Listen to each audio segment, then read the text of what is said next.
to install Windows Vista. Now, you may need to configure your BIOS boot order to boot from a DVD. So if you haven't done that, you can check out my video at windowsrecoverybase.com, and I'll also include a link down in the description. But watch that video so you can learn how to configure your BIOS in order to boot from the Windows DVD. Now, when you first load this disk up, this is what you're going to see. It's loading up the setup installer. Usually takes a couple minutes, depending on how fast your machine is, how fast your DVD drive is. And then once we get in there, we'll go ahead and start the installation. So on this screen, most likely the defaults are fine for you, so go ahead and hit Next. And we're going to choose Install Now. Now notice you do have Repair Your Computer here. You can use this to try and repair your operating system, but depending on the original issue your computer had, that repair process may not work. Most of the time, what I've seen is when people have problems where it's a blue screen, black screen, they can no longer boot, the computer restarts in a loop, all those things tend to contribute to a failing or failed hard drive. Now, hard drives can completely fail where the system no longer detects them, or they can have bad areas on them where data cannot be retrieved or stored to. So oftentimes that's on the more heavily used areas like the Windows system files, and that's why those tend to break more often. So if you're having one of those issues, if it's telling you it's missing something, a file is missing, it's pretty likely that you have a hard drive failure, and you may want to think about upgrading. Now again, that's a good time to go to an SSD drive and get a little more speed out of your system, because SSDs are considerably faster than the older style mechanical drives. So you do have that option there. We will not cover that in this video. We're going to go ahead and choose Install Now. On this screen, we're not going to enter a product key. If you have one, you can't. No, I don't want to. Okay, so now, since this is a master disk, you have the options of all the different versions. Now, if you don't have a disk or you need a disk, I'll leave a link down in the description for that as well. But if you notice on here, you have this x86 and you have down here x64. And if you notice these versions are the same, they duplicate. The difference here is x86 architecture is 32-bit and 64-bit is x64. So what you want to do is look at your product key, note the version on there, and see if it says 64-bit. If it says 64-bit, you're going to use whatever version it said. If it was Home Premium 64-bit, then you would use this option and not the one up here that has x86. So if it does not say 64-bit, that makes it a 32-bit or x86 architecture, which would be any of those top 5 there. So remember, your key on the sticker on your computer is paired with that version in bit. So you need to make sure you choose the right one here, or you will be reinstalling again after you're done. Okay? And you'll need to check this box so it knows that you picked the right version. Then we'll go ahead and hit Next. Accept the agreement. Hit Next. And here you have the options of upgrading. The Windows disk knows that this is a fresh hard drive that it's using, so there is no upgrade option. There's no previous operating system already on the hard drive. This video is going to focus on doing a full reinstall, and for that you would choose the custom option. Now, if you notice, my disk is all unallocated space. That's fine. If you're reinstalling, you may see a couple partitions here. You may see your Windows partition, you may see a backup partition depending on what your computer manufacturer made. You can choose to keep that. If you had problems with viruses, I would recommend, just taking out of there what you need. And if for some reason Windows no longer boots, but you still see these partitions on there, then there's a good chance there's data you could recover if you haven't been able to back it all up yet. So if that's the case, if you have data on the hard drive already that you need to back up, stop this process, check out my data recovery link in the description. That will lead you to a tool that can help you back up your data before you reinstall. So if you're all ready, you can go ahead and just hit Next. We're going to use that entire space for Windows. Now right now Windows is installing, so let's talk about what we do when we're done here. Now once this process finishes, the last step in the process of reinstalling would be to install any missing hardware drivers.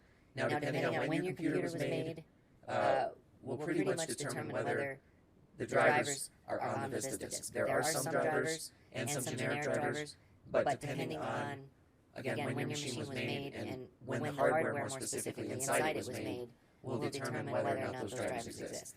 More than likely, you probably won't have them all because Vista wasn't that great yet with driver support. It got much better in Windows 7.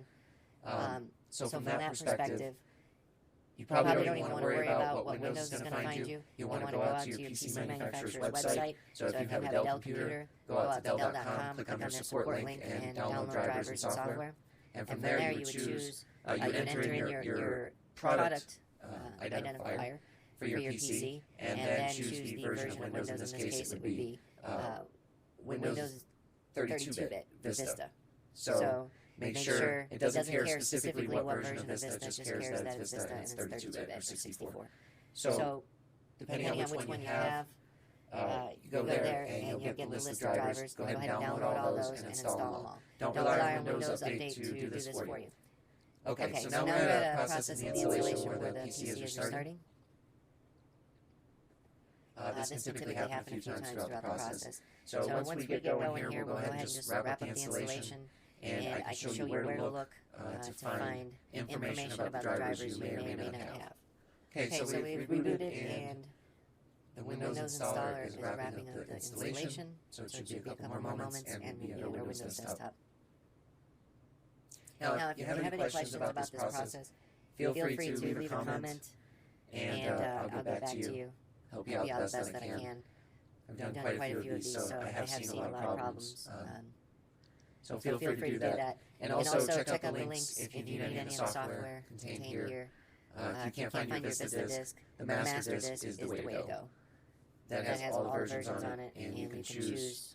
Plus, you can help anybody else that might have it who doesn't have their disk. Alright, here we are in a final reboot. Ready to finish the installation. And right now, I want you to define username and password. Now, you don't have to use a password, and I won't be for my purposes, but if you need one, feel free to do it. You can pick a little icon, whatever you like, and hit next. The PC, we'll just call it test PC. You can change your background here. Hit next. I tend to ask you later, but if you're not sure what the settings should be, go ahead and do recommended. Check your date and time. Make sure that's accurate, hit next, and you're done. Now you're ready to load the desktop for the first time. Now here the system is running some evaluation tests and showing us a little movie while it does that. The problem with doing this right at the beginning is if the drivers aren't installed for your hardware, which they're not yet, your hardware's not going to perform at its best. Because it's probably using default generic drivers that, they'll control a subset of features, but only the driver from the manufacturer will have the complete set of features. So whenever you do this, you want to make sure that you go out to your PC manufacturer's website, or if you have aftermarket hardware that you purchased and installed yourself, you want to go to the website of that manufacturer of that specific piece of hardware. And you want to go there and download the drivers directly, so that you don't end up in a situation where you're using generic drivers and it looks like your system is complete, but in fact it's not running at its peak level because you're not using the correct drivers. So go out to the PC maker's website, it's Dell.com, support drivers, downloads, put in your computer model and your operating system, and you're good to go. So once this loads up to the desktop, I'll show you where you can go to check your driver status and identify which hardware items are missing currently. So we're just about done there. We're booting in, about to have our desktop, and I didn't realize I didn't start, but that's okay. Alright, so if we go to the computer icon here, right click, and go to Manage. We'll say yes, we want to give it administrative privileges, and we'll click on Device Manager. Now these ones with the yellow triangles, those are the ones that are missing. So those would be the ones that you need pretty much immediately. The rest of them, you're not completely sure what the status is. So a good way to identify is like, say you have a GeForce card in here. Well, obviously when you look at display adapters, you can tell it's using a generic because it's standard VGA graphics adapter. Now that is not going to be, that driver is not going to be able to take full advantage of your GeForce card. And it's just using a generic driver right now. So according to Windows, it's fine with doing that. But when you're looking at this list, it looks like all these drivers are installed. My recommendation is go out to the manufacturer's website, download all the drivers for your computer, and install them all. That way, each of these options in here will have the correct hardware associated with it, and that will allow you to take full advantage. Vista's got a lot of eye candy, so when it comes to having appropriate drivers, that can make a difference on whether your computer runs slow or fast. So keep that in mind. I hope you enjoyed this video. If you guys have any questions, anybody needs some help, drop me a comment. Otherwise, good luck, and I will link the Windows disk, some recommended downloads for software to install after you're done with the Windows installation, like word processing and a video player, the basics, PDF support, and that will be down in my description. Check that out. And thanks again.